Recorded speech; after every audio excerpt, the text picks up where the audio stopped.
need to look at both? Yeah, if you want to. Or you can just keep it authentic, just be comfortable. Okay, yeah.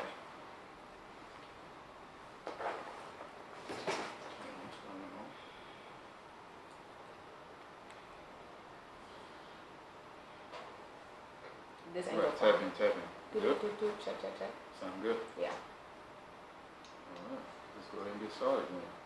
Alright. Alright, best podcast, North and South Sports-Based Media. I am Hip Hop Man at Raleigh Podcast Studios. We got special guests in the building. Pink Moscato, how's it going tonight? Tonight's going pretty well. I can't complain. Alright. Let us know where you're from and what area code you're at. I'm repping the 919 and the 254 because I'm Kenyan. But I was born in Raleigh, but I always claim Kenya. I can never forget where home is. That's fact. Anybody you want to give a shout out to before we get started? I'm going to give a shout out to Juice Fades, my little brother. He is an up-and-coming barber, stylist, super fly. Get him on your radar. All right, man. Shouts out to the future barber. Yep. Pink Moscato, let the viewers and fans know why the name Pink Moscato.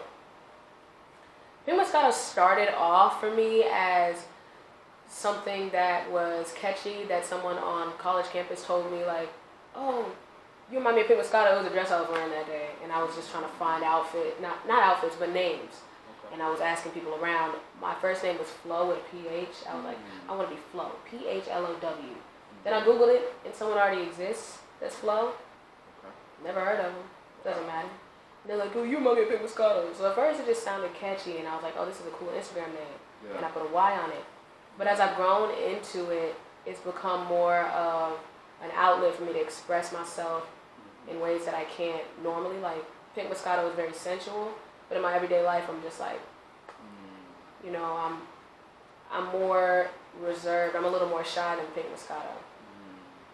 So you got the Pink Moscato, that other side that you that's very sensual. Mm-hmm. Then you got the person you actually are. Who is that? The person I actually am, I'm very polite. I used to be very much of a people pleaser to a fault. So like but Pink Moscato was very much, I said what I said, always accused of being cocky. But who I actually am is more, I don't like to use the word humble, but I can't associate it with myself. I don't like to gloat. I don't like too much applause or attention. Sometimes it makes me uncomfortable. Wow. But as Pink Moscato, I can absorb all of it. I'm like, yes, hey. Like, I'm glad that I have that persona to step into, because who I am shies away from it. I prefer the attention to be on somebody else sometimes because it gets a little overwhelming. Right. And that's the spirit woman in you, Pink Moscato. How did you initially get started in this game?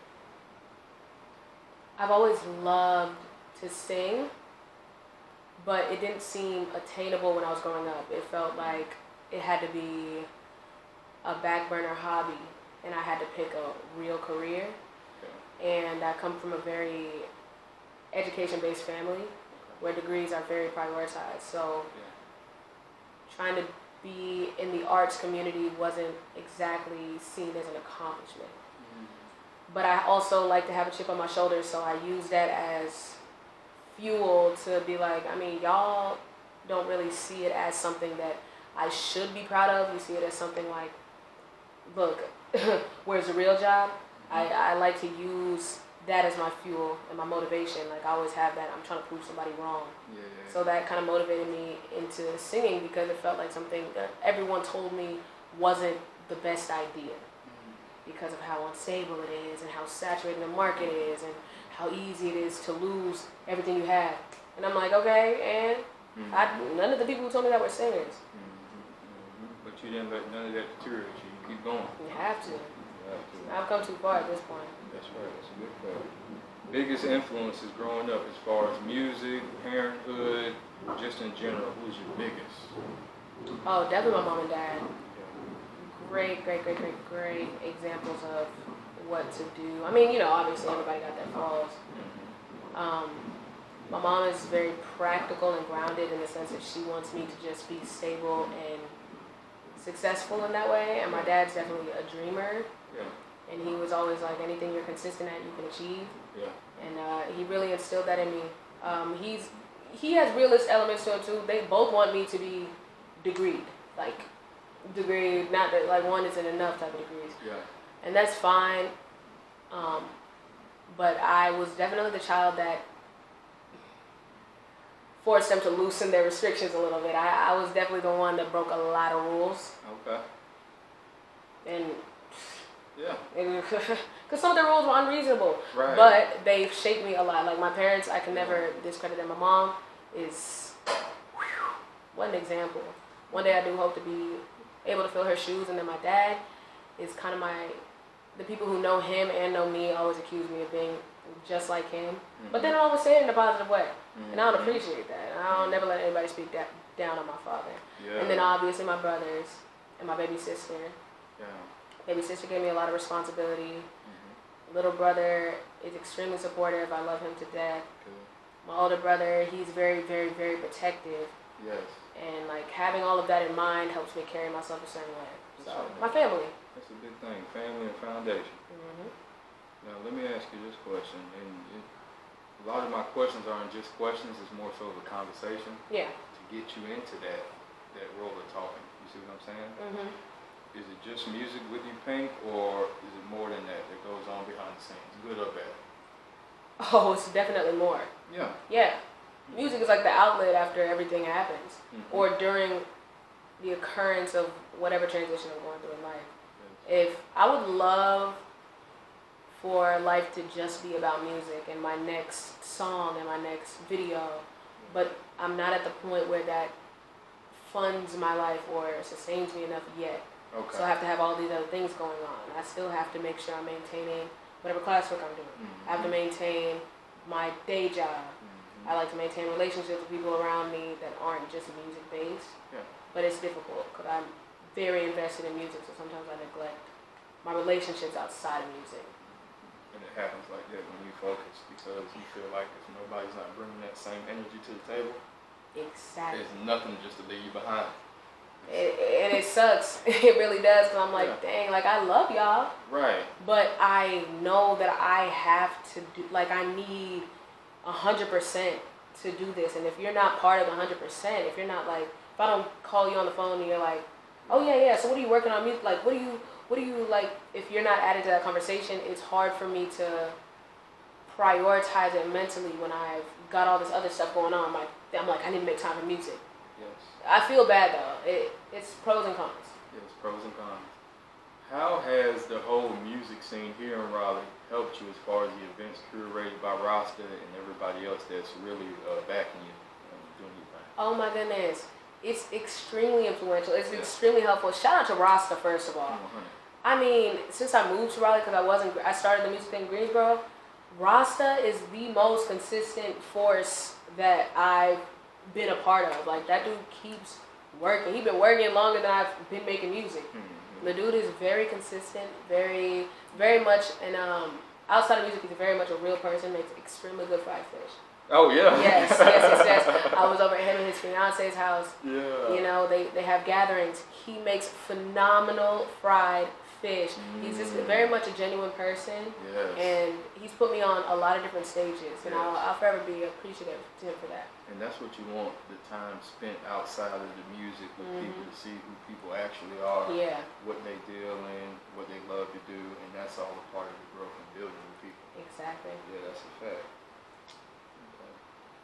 What's the biggest problem we see with rising artists today in the Carolinas? What have you noticed? Like, it's not always good. Yeah. What have you noticed was a big problem? A big problem is a couple of things. I don't want to say this from a judgmental standpoint. We don't want to create the problem. We just want to address the problem. Okay.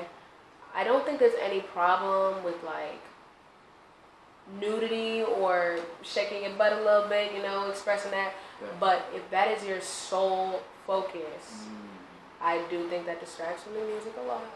And I also don't think it's very genuine. I think when people want to connect with artists, they want to know they want to know more about who you are. And when you minimize yourself, and that it comes off as judgmental. Because like, look, I like to shake butt. I just don't like to make it my main focus as a brand. Right. But I also feel like we need artists that shake butt. But I think when people come into the music scene and the first thing they think of is like, all right, boom, like let's get naked and shake some ass, and the lyrics aren't there and the flow isn't there, we're not focusing on the right things. They're focusing on how much you can show on camera instead of your actual skill set you should be building. Yeah, that is so dope, because after a while it loses its essence. Exactly. Everything is about essence. If we sexualize things too much, then it becomes dormant. Yeah. In a sense, physical is beautiful, like you said. Shaking butt is beautiful, but once we let the physical override the spirit, then that's where we got a problem. Yeah, I feel like the art of the music is being lost when people are entering the. And it may be the intentions. Maybe people are just trying to get to like cloud or a certain amount of income, and if that's the motive, it makes sense to want to shake butt because that's gonna get the most attention the fastest. Yeah. So I get it from that standpoint. Yeah. But if you're trying to be an artist with something that lasts, you have to do something that lasts. Like there's so much butt on the internet. Someone's gonna see you shaking, be like, ooh, they might watch it a couple times, and they're gonna scroll to the next butt. But if you're actually giving something of yourself, no one else can be you. So that piece of you can't be replicated. Man, that's a fact. We're gonna talk tonight. Let's switch it back. Let's talk about Moscato Mondays. How's that going for the community? Oh, Moscato Mondays are so near and dear to my heart. It's like 4 years in. I wrecked my car that I recorded all my Moscato Mondays in. Thank God. Yeah, I'm alive. Right. I came out with like a couple of scrapes. Yes. My dress got torn. Yes. And that was it. That was it. But my car was totaled. Yes. So I was unable to do Moscato Mondays for like the past 3-4 months because I was trying to get back on my wheels, not even on my feet, on my wheels. And I did. Like 2 weeks ago, I finally got a new car. I was like, fine, praise God. I haven't gotten back on Moscato Mondays, but for me and for the community that told me about like how they appreciated it, it felt like it's cool to be able to inspire people with consistency. Because I was on there every Monday. It didn't matter if I got 12 likes or 1,200. When I was posting a Moscato Monday, they weren't all good. I mean, it's a Monday and it's every week. I can't. I'm not Hercules. Right. They can't all be fantastic. Right. But sometimes, regardless of how good they were always there. So Moscato Mondays is just a reminder to myself, like I'm a real, like I'll really keep going on something I believe in. Yeah, hell yeah, you got to. Because if I don't, then hell, what was it for in the beginning? Yeah, hell yeah. Let the fans know about King's Rally tomorrow night, June 27th. What we got going on? June 27th, I'm out there with Azul, the Crossfire Band, and DJ Bree, and I'm performing with my own DJ for the first time. You know DJ Bree? No. Oh, it sounds good. It sounds good. It is good. Interested. It's great. It's phenomenal. It's at King's. I've never performed at King's Rally. I've been to a show there before, I think for Shane Gang's album release. Wow. Yeah, that was pretty dope. But I like the way you set that up. What time does that start? His album release? No, the King's My show? Rally, yeah. 8 p.m. Oh. Yeah. I go on at, it actually starts at 7. I go on at 8:30. The first band goes on at 7:30. Wow. It's going to be super, super fire. All right. Y'all should come through. Hey, let them know, Pink. Got to. Okay. Biggest thing our music industry needs right now in the Carolinas, what do we need? Authenticity. Yeah. Y'all gotta be yourselves. It's too easy to be what already exists. Obviously, like we know that works. They already did it. That's the thing about music. Like you can't. There's no blueprint for it, which is very frustrating. Yeah. You have to make your own way. Yes. But that's what makes it so special because you made your own way. If you're trying to go down the path that already exists, it won't work because it already happened. Like yo, Moscato, you're so right. Because I was thinking about it earlier today. I'm not waiting nobody to open the door for me. Exactly. I'm creating my own door. Yeah. You see what I'm saying? Yeah. Open the door for other people. That's the mindset people have to be in. Stop waiting for people to give you an opportunity to create your own. And then you sit there and complain, nobody's putting you on, everybody's on this, everybody's on that. Okay, well you gotta go do it yourself. Yes, you can't keep just. I understand. I used to do it too. I used to pay people to come in here, do the camera work, do this, that, and the third. But after a while, payment starts to lose its essence. Yep. The universe wants you to do it yourself. Exactly. This is a big fact. It is. Yes. It is. Oh my goodness. How's that latest single doing in the streets right now? Too much. Too much. I've been pushing too much, like crack in the 80s. I've been pushing that song. I think it's doing pretty well because you know it's indie. It's not what I usually do. It's acoustic. It's lovey-dovey. It's I'm very proud of that song because it comes from a real place of love and appreciation instead of the places I've been before where it was a lot of spite and passion.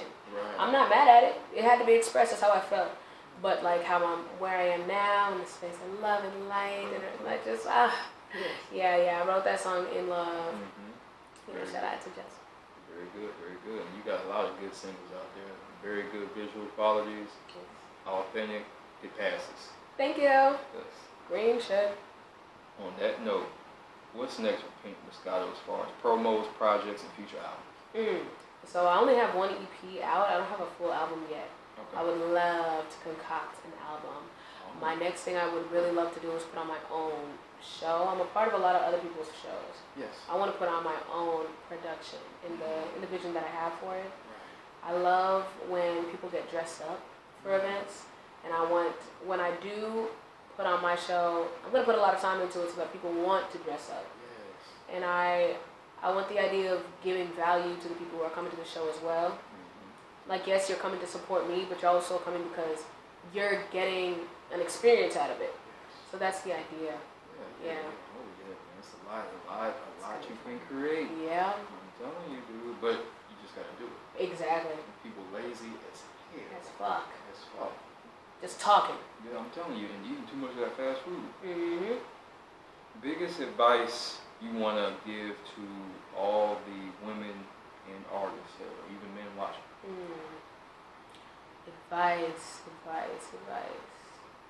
Advice is interesting because sometimes I feel like I need advice and giving other people advice makes me feel. But I think everybody needs to just. It's like I'm not even trying to figure it out.